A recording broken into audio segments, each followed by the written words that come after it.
लोकसभा सीटों की श्रृंखला में हम बात करेंगे उस कैराना की जिसने अभी 2018 में जहां पे उपचुनाव हुआ और जिसने सियासत की दिशा बदल करके रख दी। कैराना में क्या समीकरण रहा, क्या इस सीट का इतिहास रहा और जो अभी उपचुनाव हुआ है उसके बाद जो है क्या समीकरण बनने वाला है, मैं आपको बताऊंगा। मैं हूं विद्याशंकर तिवारी, इंडिया न्यूज़ के डिजिटल चैनल इन खबर के लिए। दरअसल कैराना वही संसदीय सीट है जहां पे इसी साल के मिड में मई में जो है चुनाव हुआ था, उपचुनाव हुआ था। इस सीट से 2014 में बीजेपी के हुकुम से जीते थे, जिनके निधन हो जाने के बाद ये चुनाव हुआ। गोरखपुर और फूलपुर के बाद ये जब कैराना सीट बीजेपी हारी, उसके बाद एक तरह से सियासत की हवा बदल गई थी और उसको लेकर के विपक्ष काफ़ी हमलावर हो गया था और बीजेपी के माथे पे पसीने आ गए थे।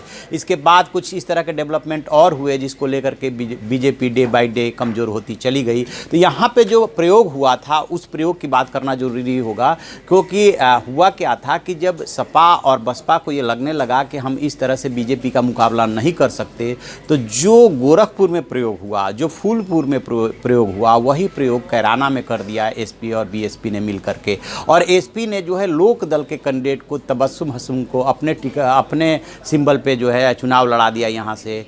और जो जाट और मुस्लिम का समीकरण टूट गया था 2013 के मुजफ्फरनगर के दंगे के बाद, वो ये बीजेपी का जो पूरा जीत की रणनीति थी 2014 में या 2017 में, वो वही अलगाव था जहां से जाट और मुस्लिम अलग हो गए थे। लेकिन ये जो महागठबंधन के प्रत्याशी उतरा और जिसको कांग्रेस ने और सभी दलों ने समर्थन कर दिया, वहां पे क्या हुआ कि हुकुम सिंह की बेटी मृगांका सिंह को उतारा गया। इसके बावजूद वो चुनाव हार गई।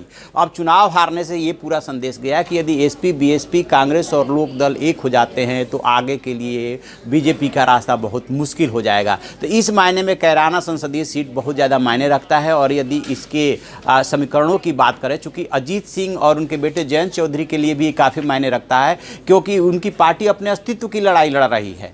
उसके जो है 2014 के चुनाव में कोई कैंडिडेट जीता ही नहीं था और 2017 का जो विधानसभा चुनाव हुआ उसमें छपरौली को छोड़ करके अपने गढ़ व बागपत की सारी सीटें हार गए थे।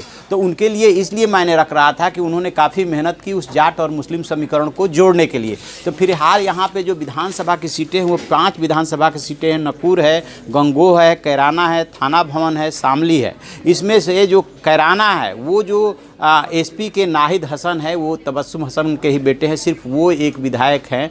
बाकी 4 सीटें बीजेपी के कब्जे में हैं। और यदि वोटों की बात करें कि यहाँ पे जाति समीकरण की बात करें तो जाति समीकरण के हिसाब से जो है कुल यहाँ पे लगभग 17 लाख वोटर्स हैं, जिसमें अच्छी खासी तादाद में मुसलमान हैं, 5.5 लाख के आसपास, दलित 2 लाख है, पिछड़ी जातियों के लगभग 4 लाख मतदाता हैं, गुजर 1.25 लाख के आसपास है, और जो राजपूत है वो 75,000 और ब्राह्मण 60,000, वैश्य कम्युनिटी से बताते हैं कि 55,000 है। पूरा गणित जो है इनका डिपेंड करता है मुस्लिम और जाट प्लस बैकवर्ड्स किधर जाएंगे। जिधर गए उसकी जीत हुई। तबस्सुम हसन का साथ दिया तो उनकी जीत हुई। इस मायने में ये कैराना सीट मायने रखती है। 2012 से पहले ये एक महज तहसील हुआ करती थी, लेकिन उसके बाद जो है जिला बना, ये शामली जिला बना, उसमें ये कैराना संसदीय सीट आता है। अब थोड़ा सा यदि इतिहास की बात करें कि इतिहास के आईने में भविष्य को तलाशने की कोशिश करें कि इस सीट का इतिहास किस तरह का रहा है, तो उसमें जो है इस सीट में 1962 में ये अस्तित्व में सीट आई थी और यशपाल सिंह इंडिपेंडेंट यानी कि निर्दलीय चुनाव जीते थे। 1967 के चुनाव में गयूर अली खान जीते थे, वो सोशलिस्ट पार्टी से थे। और 1971 में शफीकत जंग इंडियन नेशनल कांग्रेस से जीते थे।